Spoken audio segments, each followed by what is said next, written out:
اور بتایا گیا کہ اب مصر میں اصلاح کی غرض سے ایک سیاسی پارٹی کا ہونا ضروری ہے۔ یہ شاہ اسماعیل کا زمانہ تھا۔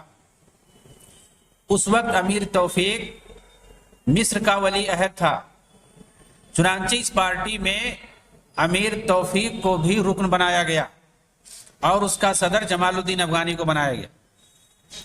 یہ پہنچتے ہیں اور سیاسی پارٹی کی بنیاد رکھتے ہیں اصلاح کے نام پر، اور جو وہاں کا اقتدار اعلیٰ ہوتا ہے، وہاں کی جو حکومت کے جو وہاں کے لیڈران ہوتے ہیں، ان لوگوں کو رکن بنا لیا جاتا ہے۔ اتنی پہنچ ان کی رہتی ہے۔ اس کے بعد پورے مصر میں یہ خبر پھیل گئی کہ جمال الدین کی صدارت میں ایک سیاسی پارٹی کی بنیاد رکھ دی گئی ہے، اور تمام اخباروں نے اسے سہ سرخی دے کر کے چھاپا بھی۔ الحزب الوطنی الحر کے نام سے ایک پارٹی بن گئی ان کے پہنچتے ہی۔ اس پارٹی کا صدر گرچہ جمال الدین کو بنایا گیا، مگر اس کے پیچھے انگریز تھے۔ چنانچہ اس پارٹی کا منصور اور اس کے سارے اصولوں کا بانی مسٹر بلنٹ ہے۔ اسی نے پارٹی کے منصور کا اعلان بھی کیا تھا، جسے 1882 کے 1 جنوری کی تاریخ میں ٹائمز لندن کے اندر قومی پارٹی کے پروگرامز کے نام سے نشر بھی کیا گیا، اور انہی اصولوں کی بنیاد پر عرابی تحریک بھی چلائی گئی، جس نے مصری فوج کے خلاف بغاوت کی تھی، اور سب لوگ گرفتار بھی ہوئے تھے۔ ان میں محمد عبدہ، محمود سامی بارودی اور احمد عرابی وغیرہ شامل تھے۔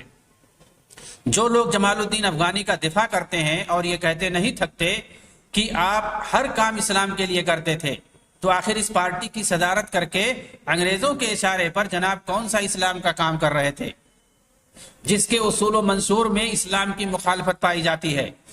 جمال الدین کے مریدوں نے جسے اسلامی وحدت کا نام دیا تھا، آئیے دیکھتے ہیں یہ وحدت کیسی تھی اور اس کے اصول کیسے تھے۔